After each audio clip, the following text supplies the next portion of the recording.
নমস্কার। জয় মা। আমার মা, তোমার মা, সবার মা। জয় মা।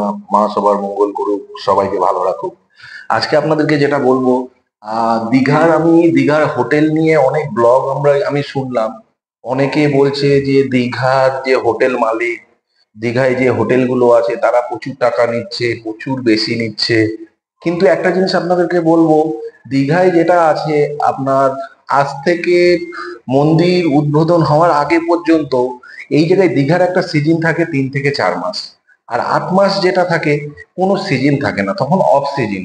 অফ সিজনে তখন কি হয় আমাদের এই জায়গার এপি প্ল্যান মানে হলো আমেরিকান প্ল্যান। আমেরিকান প্ল্যানের মধ্যে কি থাকবে আপনার, লাঞ্চ, ব্রেকফাস্ট, লাঞ্চ, ডিনার, তার সঙ্গে স্ন্যাক্স।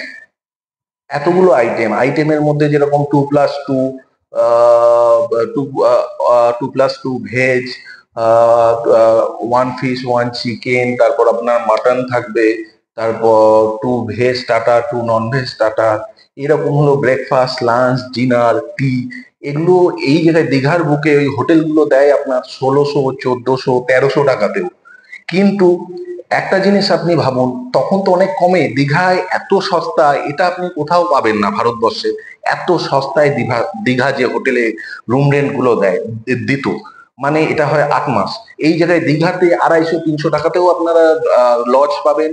তার সঙ্গে 800 1200 টাকারও আপনারা পাবেন। 1300 টাকায় আপনি প্যাকেজ পেয়ে যাচ্ছে এরকম। আর একটা হোটেল, একটা ব্র্যান্ড হোটেল, ভালো ব্র্যান্ডের হোটেল একটা চালাতে গেলে মেনটেনেন্স খরচা মাসে মিনিমাম 7 থেকে 8 লাখ টাকা খরচা হয়।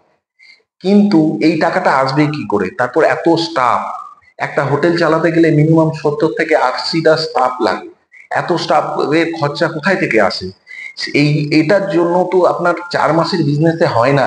যখন সিজন হবে তখন তো কিছুটা হলেও রেট বেশি হবে। হ্যাঁ, আমি জানি অনেক ব্লগার বলছে প্রচুর রেট, এই ওই, ফেক নিউজ। আপনারা আসুন, আমি যেটা বলবো, আপনারা নিউ দীঘায় আসুন। নিউ দীঘায় যেগুলো বলছেন, নিউ দীঘার সামনে জাহাজ বাড়ির সামনে অনেকে ব্লগ দেখায়, কিন্তু ওই সাইডটাই লজ সব, কোনো হোটেল নেই, ব্র্যান্ডেড হোটেল নেই।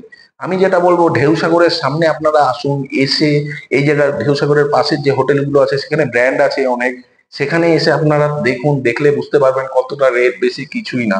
কেননা 8 মাস তারা মানে লস করছে, সেখানে এখন সিজনের টাইমে কিছু তো বেশি করবেই, তাও বেশি বেশি হচ্ছে না, অল্প কিছুই বেশি হয়। এই জন্য বলবো, প্লিজ এরকম অপপ্রচার যেগুলো হচ্ছে সেগুলো আপনারা শুনবেন না। আপনারা অনলাইনে বুকিং করে আপনারা আসতে পারেন, অফলাইনেও আপনারা বুকিং করে আসতে পারেন, কেননা গুগলে আপনি হোটেলের নাম্বার পাবেন। আর সবাই ভালো থাকবেন। জয় মা।